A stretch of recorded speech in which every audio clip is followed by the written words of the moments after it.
Why were the children of Israel to keep all the Lord's statutes? This is the question that we seek to answer today as we continue our verse-by-verse study of the book of Leviticus on Walking Through the Bible.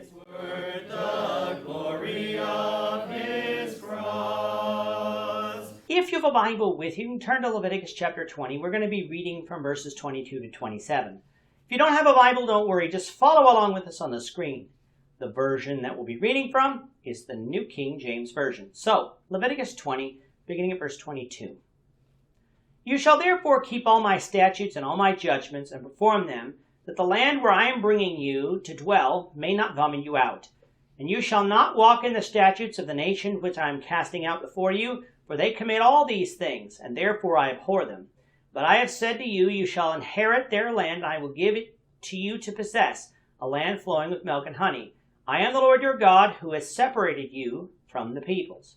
You shall therefore distinguish between clean animals and unclean, between unclean birds and clean. And you shall not make yourselves abominable by beast or by bird or by any kind of living thing that creeps on the ground, which I have separated from you as unclean.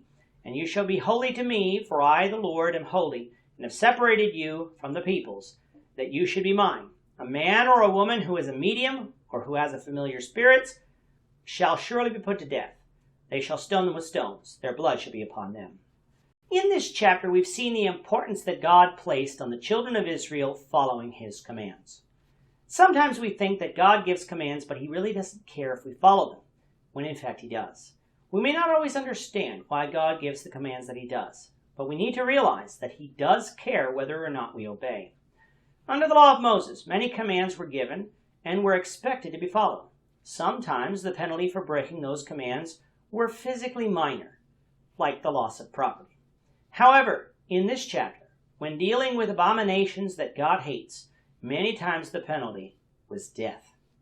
If we think about it, under the law, sacrifices had to be offered in order for the person to obtain the promise of forgiveness of sins by God. If the sacrifices weren't offered, then the forgiveness wasn't promised. When you place yourself in the position of being sentenced to physical death under the law, your soul was also endangered. For if you were dead, you couldn't offer any sacrifices. If the Israelite was concerned with the condition of his soul, this death penalty would serve as a major deterrent against disobeying God. But ultimately, as today's reading makes abundantly clear, the reason that God gave these commands was because his children, the children of Israel, were to be holy, meaning separate from the nations around about them. If they refused to be so, God would refuse to keep them in his sight, thus the reason for the death penalty in many instances. The people of Canaan, whose land Moses would be leading them to, didn't follow after God. It's not that God left these nations because he liked Israel better. It's that these nations had abandoned God. In the book of Genesis, in Genesis 15, verse 16, God told Abraham that his descendants would inherit Canaan, but not yet, for the sins of the Amorites was not yet full or complete.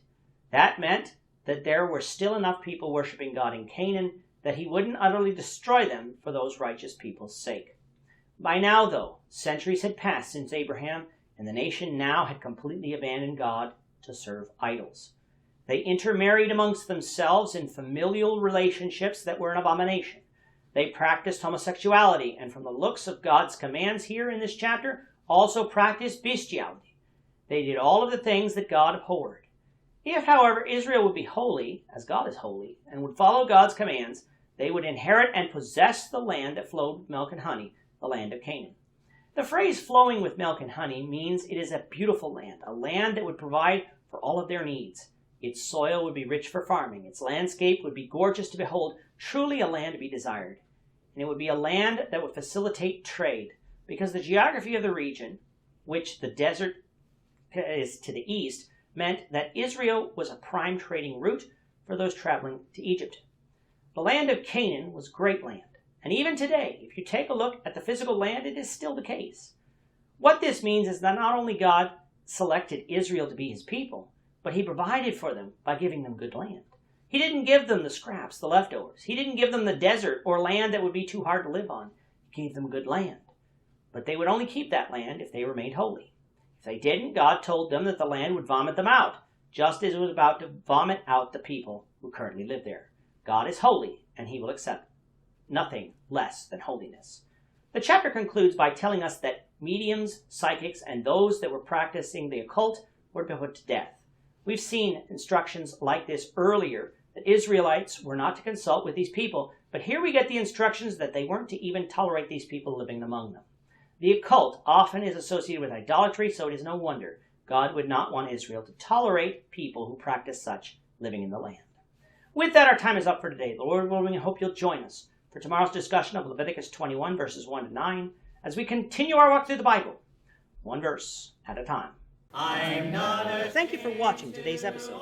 We hope that you found it edifying and ask that you not only subscribe to our channel and podcast, but that you like and share this episode among your friends, so that the saving gospel of Jesus Christ can go out to the whole world.